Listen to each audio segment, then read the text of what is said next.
Um, Hello, everybody. This is Banang here.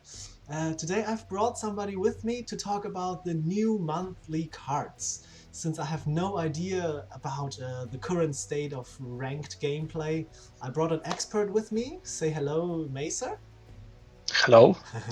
MaSer is maybe you know him. He's a currently S-ranked player, so you can call him an expert on these kinds of things.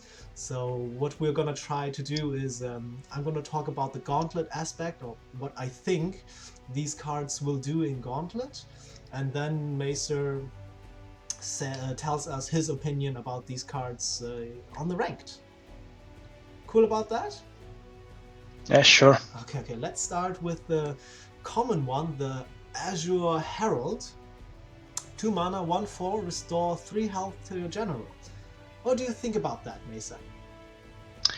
Well, this card is kind of weird because it's a 1/4, but it has a healing effect. So what I think about that card is that many people kind of misunderstand the role of healing in Duelist. Okay. Because they often think that some kind of late game decks need healing because they're going to get better with healing. But the idea is that mostly late game decks need time, basically. Healing is one of the ways to get time, but by itself it's not very good. It's only really good in decks that can use your health as a resource, which are mostly Sash, like Sabotage Sash, other variants like that, Vath, and sometimes Kassiva, just because she has a lot of it anyways. So the thing about that card is that if you're playing a deck like that, then there is a problem, because if you want to include healing in your hand, in your deck, you need to remove some other cards from your deck, which are your late game cards, your control cards, and so on. So it isn't always like that great. And if you remember the older card, Emerald Rejuvenator, which is still in the game, but it used to be better. Yeah. It was 4/4, which restored 4 health to you only. Yeah, not for and the reason it was played because it is a 4-drop. So you can play it mid-game and it still does something. If you play an Azure Herald mid-game, well, basically you just played a worse Sundrop Elixir. And last time I checked, almost nobody plays Sundrop Elixir. Yeah. So obviously this card is playable, like in the decks which I listed, like Sabotage, because she can buff it, she can use it to some greater effect, because you can play the card, you play Bloodborne spell of Vultures, and you use all that stuff. But overall, I think it is kind of overrated, and healing overall is overrated unless you can target it. It's not really that better than Healer Mystic. Well, would you think this would fit in like Control Kara, or do you think Kara doesn't use health that well, so it's not that good with Control anything other than Sage and Vath? Okay, the thing with Control, Kara, and say for instance Fae 2, or even some Control River deck, they, exactly my point, they don't use healing to give them extra turns. Yeah. They use some other stuff, like they use walls, they use provokes, they use ways to restrict the movement of your opponent. They don't heal normally. So, and like if you have, say you're playing against Magmar and he just dropped double Mandrake on the board, 3 health isn't gonna matter. You need something else. What about on the other side? What about aggro decks? For example, I could imagine Argion, an aggro Argion could play that and just trade face damage with the other general and buff that card later for a small advantage. Wouldn't that be some use for this card? He could, but then what do you replace with this card? Okay.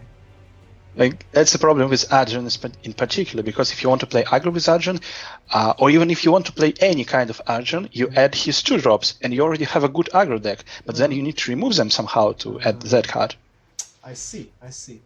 So, how would you change this card to be really playable? Does it need more healing? Does it need more stats? Or does it need to be costlier?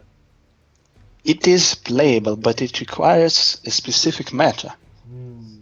Because, like, The thing about these decks I listed, which are like Sash, Vath, and some versions of Cassio, is that they are basically slower than control decks. They want to the game to basically go to fatigue. They just slowly choke your opponent, literally. So in order for them to become efficient, we need to have control decks to become efficient. And then this card may become relevant.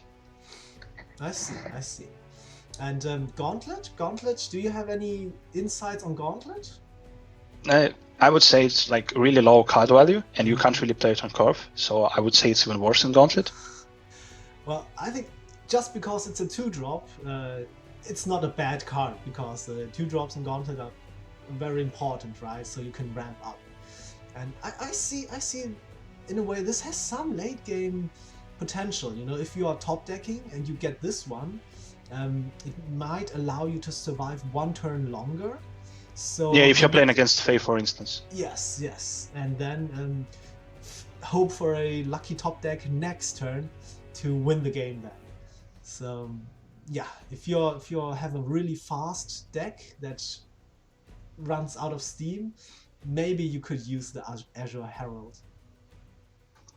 Yeah, but then I have a question for you actually. Yeah. In terms of Gauntlet, how does it compare to other commons? Because we need to evaluate in terms of commons, right? Because it's a common. Compared to what? How does it compare to other common cards? Because it's a common, right? Oh yeah, that's true. I think there are many other better common cards, to be honest. Yeah, well, that's exactly the problem. If it were an epic, you would probably consider it if you get an epic, because most epics are kind of weird, right? Like the one we are going to see soon. Okay. So this card is not that great. Maybe it will see some use, but not something you would expect, right? Yeah, you would only play it for healing in decks or factions where you don't have healing naturally. That's kind of the point, I guess. Okay. Let's keep it at that, and let's move on to the rare card, the Ziggs, which is not a battle pet, it's a normal minion. And the opening gambit is summon a copy of this minion on a random nearby space.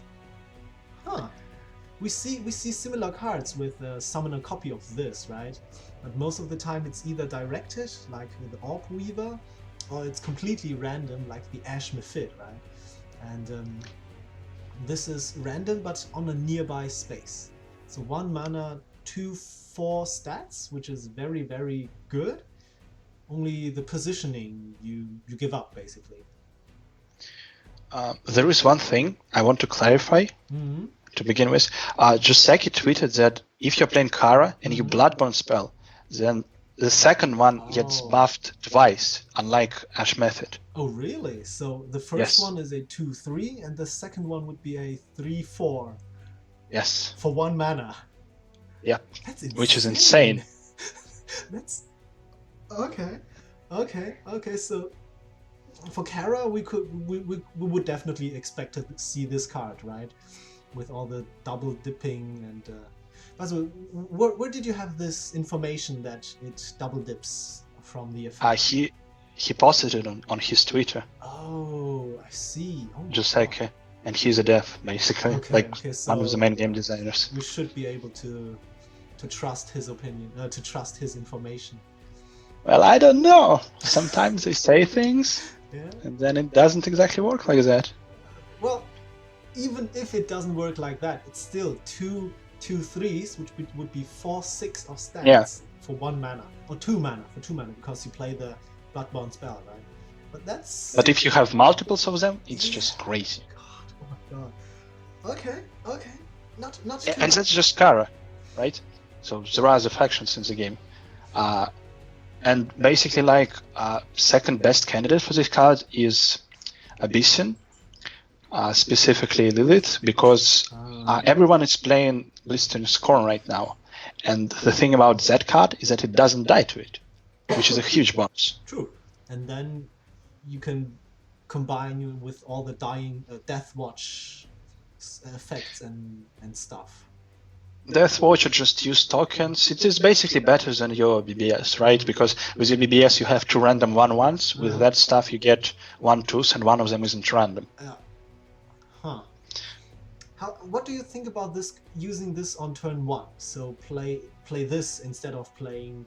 I don't know what people play on turn one nowadays. Katara, for example.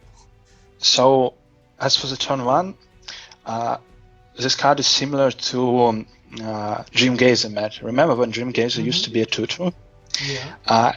You go first and you play Dream Gazer, and there are 3 spawns which you can get, which are completely insane, which are in front of you. Because if you get any of them, you can get a middle tile. And there is a similar logic here. You play that card normally, and then there is a chance that you get a middle spawn, or at least the one adjacent to one of the mana tiles.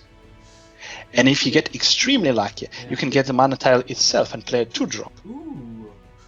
Such as Shiro, Puppet Dragon, and you'll get a double 2/2. You would place this card diagonally, so one right, one down. Well, depending on your hand. Yeah, I think I would play this card directly to the right because there are, I think, 5 spaces where the second minion could spawn, with which you could run into the top or bottom mana orb, and with the original minion you've played, you could run into the center orb, right? There is a big difference between this card and a similar opener with Gloom Chaser. Because Gloom Chaser is 2 mana, if you play it diagonally and you get a mana spring, that's really bad. Yeah. Because you can't play anything else. But with that card, you are most likely having another 2-drop in your hand. So you can play that. Other than that, there is another problem. If you play it on the middle tile, there are 2 really bad spawns, which you can get, and then your opponent goes too forward. He takes the middle mana spring, and you're really far behind. That makes sense. So, if it depends on the situation. This would be very risky. Yeah, exactly. It's risky. Okay, so if it's worth the risk, I think we will let the players decide. Let them figure out how to incorporate Ziggs into their decks. I think in Gauntlet, I'm not too sure about this card. I don't like I don't like those 2 small minions. I mean, 1 mana. It's not too. There isn't too much value in this card. I mean, it's great value for only 1 mana, but value in total isn't that great. The only thing is there aren't that many good rare cards, so maybe that could be a redeemer. And in Gauntlet, nobody plays Kara, right? So I don't expect to see this card too often in Gauntlet. All right. Are you still here? Yeah, I'm still here. Okay. Let's move on to the epic one then, which is Ironclad, 5 mana, 4/3, and as a dying wish, dispel all enemy minions. I think this is the most confusing card from this month, right? This is a very strange concept. I couldn't really grasp my head around it. What do you think? Well, it's a 5-drop, which does nothing when you play it, and has a stats of 3-drop. It is really hard to add anything to that, because basically playing that card is almost as bad as skipping your turn. Well, I mean, if you play nothing and play something, there's a difference. Yeah, but then it could be like Golem, which is 4/9, much better. Okay. And the main problem, let me explain. The main problem with Dying Wish is that if you want to dispel something, especially in constructed, you want to dispel it right now, or you don't care about dispelling it at all. Yeah, that's true. So compared to, for example, Lightbender, this is much worse, right? This costs more. The dispel effect is delayed. It has slightly better stats, but that's not very important. Yeah.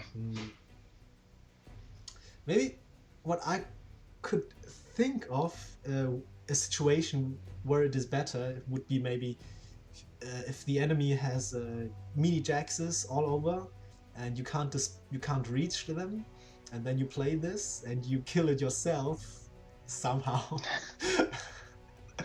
Well, no, not really. But yeah, it's it's difficult to make this work. There are, or at least I play a Dying Wish deck with Lurking Fear in Abyssian, so it would cost how much? 1 mana less? Yeah, for each one. 4 mana for 3. Do you think that's a good deal at 4 mana? Okay, so the Lurking Fear deck, the Abyssian one, has one big problem, which is why it isn't popular right now. Is that you just die. Like, the problem with this deck is that you need to add all that stuff in your deck, and then you just can't really contest the board. So if you are playing against Songhai, for instance, they play a mask, and you can't remove it. You play like double Diotus on turn 2, but you can't remove the mask, and you're just dead. And that card doesn't solve it. Alright, so there is literally nothing we can think of to make this card work. I think it's decent in Gauntlet. What do you think? What did you say? Interesting in Gauntlet? Decent. I would say it is decent. Decent. Yes. Well, 5 months. No, I think if I'm offered epic cards, there are better epic cards than this one. For example, I don't know, Sworn Avenger, the Sworn Defender. There are many better epic cards.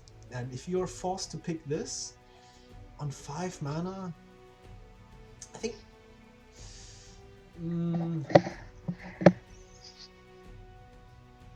it's like, my point is that sometimes you don't have a good start, just your opponent plays a bunch of ranged garbage like Double Whale Hunter, something like that. And that card can actually help you come back, because it just dispels everything. Well, while in Constructed you will just die at this point, that card can actually bring you back. It's not good, but I would say it is at least playable. Let's just take that situation. Your opponent has 2 Veil Hunters, and you play this card. Yeah.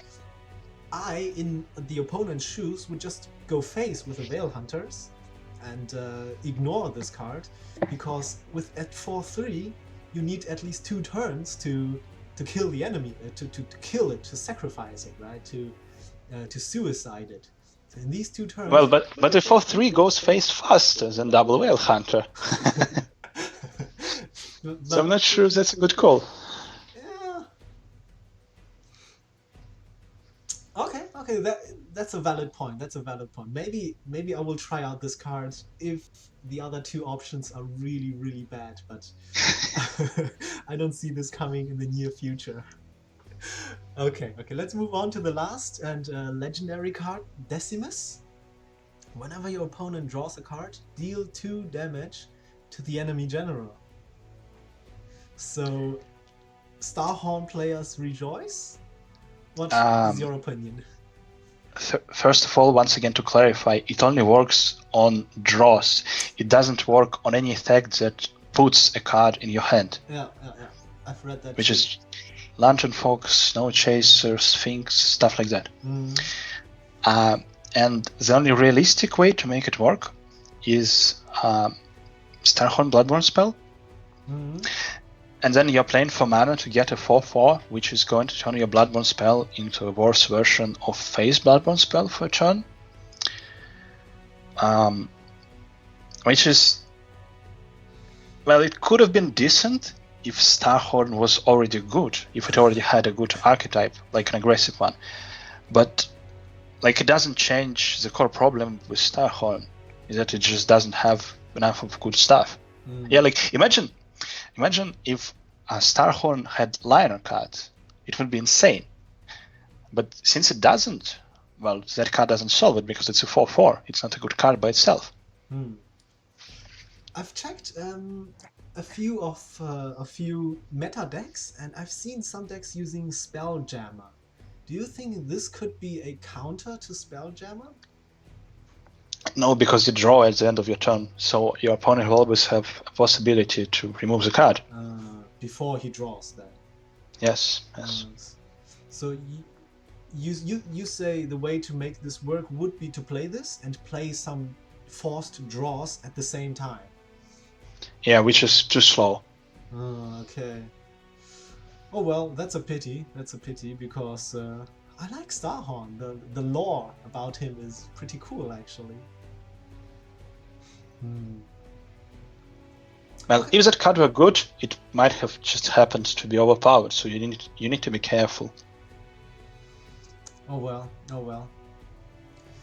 Maybe if it was a 3-mana 3/3, because on second turn then you could play this and draw, and then I don't know. Yeah, it would be much better. It would be like Venom Toth, and Venom Toth used to be played in aggro decks, and like something like a 3-drop, you can let just stay in a corner and basically do nothing other than the effect. But a 4-drop is much slower. You can't play it on turn 1, for instance. Yeah. And you want your 4-drop to do something, right? And not just sit there and rest. Imagine, like, you play that card and your opponent plays Dialtas. How do you feel about that? Oh well, oh well. Do you have any closing speeches about this month's card? Well, they're mostly not random, so I'm grateful for that. But unfortunately, the one that is random is overpowered as usual, and at the very least the best one. It is interesting to see they add some healing, because they used to not do that before. They used to nerf healing, now they finally add it. I'm not sure how it is going to work out, but that is quite interesting. And it is also interesting that they're trying to help weak archetypes with the cards they add. Other than that, I guess we'll see. Can you spot the monthly theme? I'm having difficulties to see what the theme is this month. Yes, I can, but I don't think it is in the cards itself. I need to find the previous patch, and I will show you. Okay. It's actually really simple and obvious if you look at the previous patch notes. Okay, let's see. This is the previous patch notes. Yeah, 1.74. Yeah. Scroll down to the very bottom, and there are animations there. Look at them.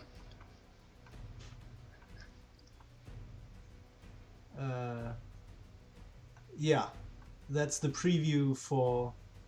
Yeah, the animations, they all like blow stuff up. They just hit the ground, blow something. I think that's the team. I see. So there's like a vertical explosion. That's the theme? Oh, that would be... Okay. Well, it's some kind of theme. All right. Okay. Well, I have to say, these new cards, I'm not too excited about them. Maybe about the Ziggs, try that out somewhere in aggro decks, but I'm not a big fan of aggro decks. Other than that, yeah. No exciting balance changes. So... rather lackluster patch, in my opinion. Well, we had balance changes like 2 weeks ago. That's not enough. I want more. I want bi-weekly balance changes, like in the beta. Yeah, it used to be this way. All right. Thanks for joining me. And yeah, thank you for having me. We can do this next time if you've got the time and still want to do it. Thanks for the viewers for watching, and if you like the video, hit the like button. If you have friends who might enjoy it, share the video. And other than that, see you next time.